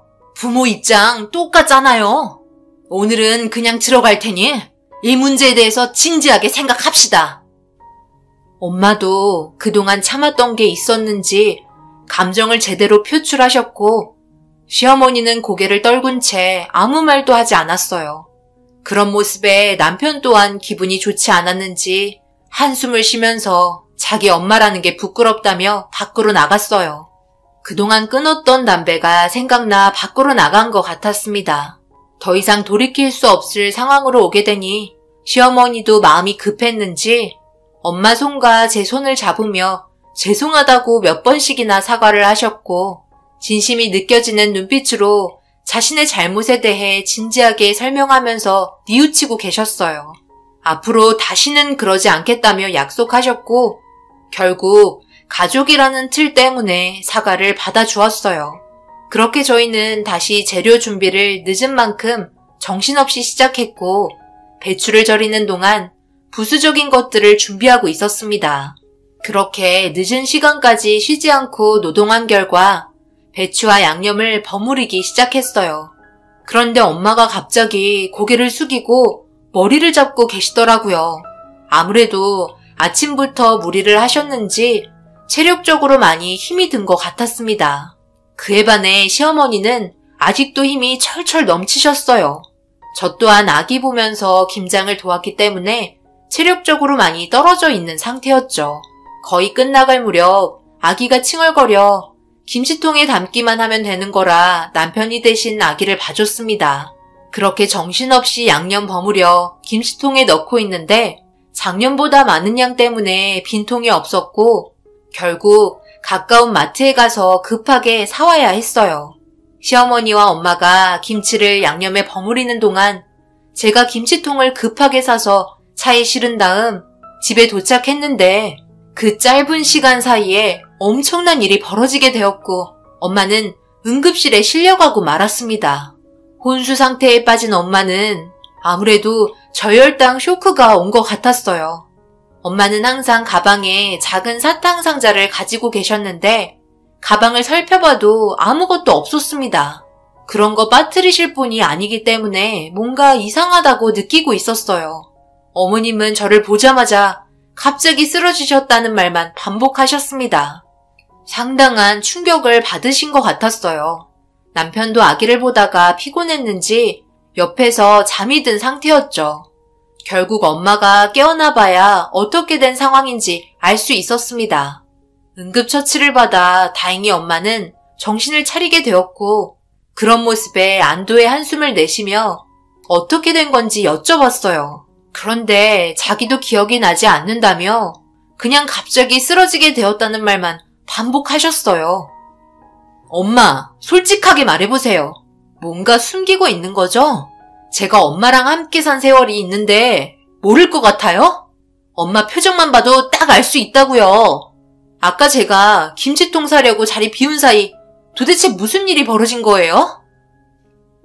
그게 손이 좀 떨리기 시작하고 식은땀까지 나길래 아무래도 혈당이 낮아진 것 같아 가방에서 사탕 상자를 꺼냈는데 그걸 본 사돈이 김장 담그다 뭐 하는 거냐고 군것질은 나중에 하라며 내가 들고 있던 사탕을 갑자기 뺐더라고.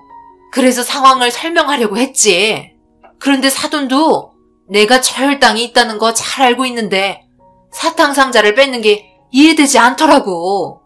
다시 돌려달라고 했지만 주지 않길래 그런 문제 때문에 또다시 화를 내고 싶지 않아 차분하게 대화를 하려고 하는데 갑자기 변기통의 사탕들을 전부 내려버리더라고.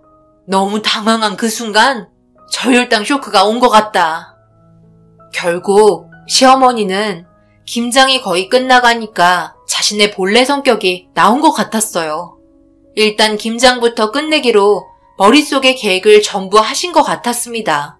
시어머니는 저희 엄마가 저혈당인 걸 잘 알고 계세요.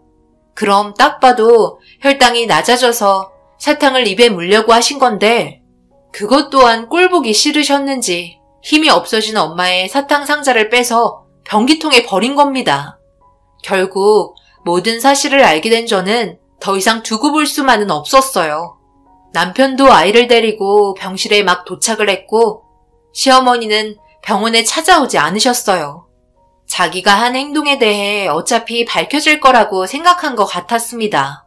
남편도 어떻게 된 거냐고 상황을 물어보자 엄마가 말한 그대로 설명을 이어나갔고 듣고 있던 남편은 충격받았는지 비틀거리기 시작했어요.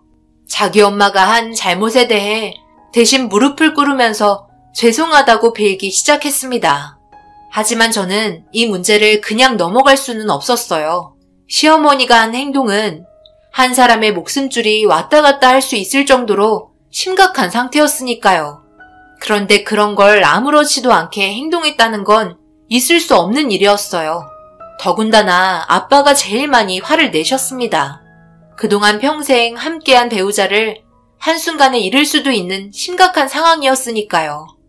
결국 이 문제는 조용히 넘어갈 수 없었어요. 시아버지와 아빠가 만나 점점 더 커지게 되었고 결국 시어머니는 법적인 처벌을 면할 수 없었습니다. 법정에서는 심각한 상태로 빠질 수 있는 응급한 상황에서 의도적으로 행동한 시어머니의 행동을 죄질이 나쁘다고 판단을 했고 그로 인한 처벌로 징역 2년 6개월과 정신적으로 상당한 충격을 받은 부분들에 대한 위자료 청구 소송까지 진행이 되었어요. 시어머니는 자신이 사탕을 변기통에 버린 건 맞다고 인정을 하였으나 의도적으로 그런 건 아니라며 끝까지 잘못을 부인했고 항소를 하게 되면서 자신의 잘못을 인식하지 못한 부분들에 있어 결국 3년의 징역을 선고받는 결과를 얻게 되었습니다. 거기에 더해 남편은 어머님과의 인연을 끊겠다며 마지막 면접을 통해 통보하였고 어머님께 서류 한 장을 보여줬어요.